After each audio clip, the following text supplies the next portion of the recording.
Ce défi 28 jours, est-ce que vous y avez pris part? En tout cas, il y a de façon significative des gens qui ont répondu oui parce qu'on remarque que l'objectif du défi 28 jours semble avoir été largement dépassé.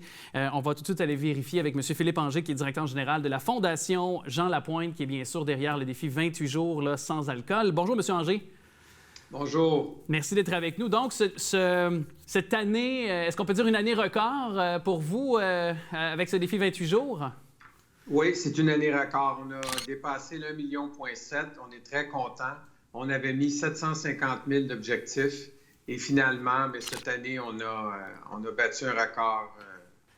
Et en pleine pandémie, celle-là, hein, on entend dans les discussions populaires, dans la légende rurale et urbaine, finalement, que les gens sont en contexte de pandémie, semblent peut-être aller plus vers justement de l'alcool ou autre façon pour tenter d'un peu oublier la pandémie. Alors, comme quoi, finalement, vous venez un peu contredire tout ça. Est-ce que vous avez une explication là-dessus? Oui, il y a plusieurs facteurs. C'est la mobilisation des Québécois et des Québécoises qui ont voulu prendre intérêt à la cause du 28 jours sans alcool de la Fondation Jean Lapointe. Aussi, on avait deux porte-paroles, Fabien Cloutier et Mme Ringuette pour le... Julie Ringuette. Julie Ringuette, pardon, pour le défi. Alors ça aussi, ça l'a aidé. L'émission qu'on a faite à TVA, le 55 minutes, a aidé beaucoup. Nos partenaires, nos ambassadeurs. On a eu le groupe Sélection comme commanditaire principal avec la Banque nationale. Alors, il y a plusieurs facteurs cette année qui ont fait. Et vous savez, les gens étaient à la maison. Alors, des fois, ils jouaient plus sur les réseaux sociaux. Ça aussi, ça l'a aidé beaucoup. Et la chose qui a aidé aussi depuis l'année passée, c'est qu'on le fait soit que vous le faites la semaine, le week-end, ou soit que vous le faites les 28 jours. Alors, il y avait des alternatives pour faire le 28 jours sans alcool cette année. Ben oui, certainement. Moi, d'ailleurs, je l'ai fait la semaine, donc la fin de semaine, j'ai quand même, à l'occasion, je l'avoue, trinqué quelques fois, mais quand même, la semaine, j'ai été donc jusqu'au bout pour faire le défi. Et parlez-moi de quelle façon sera dépensé ces fonds-là, ce plus de 1,7 million de dollars-là. J'imagine qu'en plus, c'est une aide financière, je vais le dire comme ça, qui arrive à point, surtout en contexte de pandémie. Exactement. Puis on a eu, naturellement, la maison Jean Lapointe a été réduite de 50 depuis qu'il y a eu la pandémie. Alors là, ils sont 2 par chambre d'habitude. Là, ils sont 1. Alors c'est sûr qu'on a un peu de rattrapage à se faire de ce côté-là. Mais avec les sous, le principal, on va mettre ça sur la prévention pour la boisson et l'alcool dans les écoles, dans les centres communautaires, dans les villes. On va enseigner nos cours là-dedans encore cette année. Donc, en amont, faire de la prévention auprès des jeunes.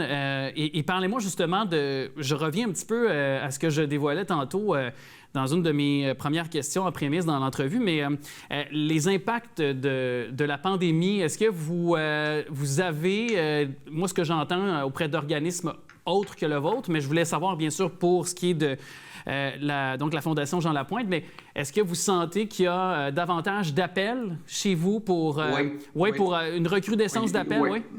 Oui, il y a quand même une recrudescence d'appels, puis on essaye de ne pas mettre la liste d'attente trop longue. Alors, c'est ça qu'on essaye de régler là, pendant la pandémie. C'est pas facile. Comme je vous ai dit, on fonctionne à 50 %. Alors, la directrice Anne-Élisabeth Lapointe de la maison essaye de faire le tout possible pour pas qu'il y ait une longue attente pour... Et justement, pour les gens qui, par exemple, moi, j'ai le goût de personnaliser un petit peu notre discussion en ce sens où si justement il y a quelqu'un qui actuellement ou c'est un proche d'une personne qui croit qu'elle devrait peut-être aller à la Fondation Jean Lapointe parce qu'elle a peut-être un problème de consommation, comment on traite une personne? Comment sont les premières démarches lorsque la personne vient à vous, par exemple, à la Fondation Jean Lapointe? Ça se passe comment? Ça se passe que la personne appelle ou rentre en contact soit par appel ou soit par Internet. Et là, il y a un intervenant qui communique avec lui ou avec elle. Et là, il y a une communication qui se fait directement. Puis il regarde le niveau de la personne, de voir si c'est urgent ou pas. Alors, c'est comme ça qu'on fonctionne à la Maison Jean Lapointe. OK. Et est-ce que vous avez, parce que là, on parlait beaucoup de cette campagne Défi 28 jours sans alcool, donc c'est la principale campagne de financement, on va le dire comme ça, pour les opérations de la Fondation, mais évidemment, c'est un service que vous donnez à longueur d'année. Oui. Donc, est-ce que vous avez d'autres campagnes de financement, je vais le dire comme ça, ou d'autres moments où les gens peuvent contribuer à la Fondation Jean Lapointe? Oui, on fait 2-3 autres activités pendant l'année, mais après la pandémie, vous savez, on n'a pas fait l'année passée. Alors, on va recommencer en 2021. On va sans doute faire un golf. Il y a Route 66 qu'on va faire. On va peut-être faire un dîner virtuel, quelque chose avec les humoristes virtuels. Il y a d'autres. Et aussi, il y a les grandes corporations et les fondations privées qu'on approche pour aller chercher d'autres fonds. Puis il y a aussi le gouvernement provincial qui nous aide pour la prévention. Et c'est comme ça que nous fonctionnons à la Fondation Jean Lapointe pour aider la Maison Jean Lapointe. Mm-hmm. Bien, on va surveiller le tout. Bravo, félicitations pour cette encore mobilisation. Vous le faites toujours pour les bonnes raisons, évidemment, pour contrer la dépendance vis-à-vis de l'alcool, bien entendu, notamment. Alors, c'est www.fondationjeanlapointe.org. Parce que, mis à part, évidemment, le défi 28 jours qui vient de passer, on peut toujours donner, hein, on peut toujours... Oui, on a laissé le site ouvert tout le mois de mars pour le défi 28 jours sans alcool, puis il y a toujours moyen d'aller donner sur le site. Puis moi, je voulais remercier les gens de Laval pour leur participation au défi 28 jours sans alcool. Bien, c'est un grand plaisir, les gens à l'écoute qui ont contribué avec, d'ailleurs, les chiffres qui sont là, le plus de 1,7 million de dollars qui est jusqu'à présent comptabilisé, puis qui continue à monter pour la bonne cause. Monsieur Philippe Anger, directeur général de la Fondation Jean Lapointe, merci beaucoup de nous avoir parlé. Ça me fait plaisir. Bonne fin de journée. À bientôt. Au revoir.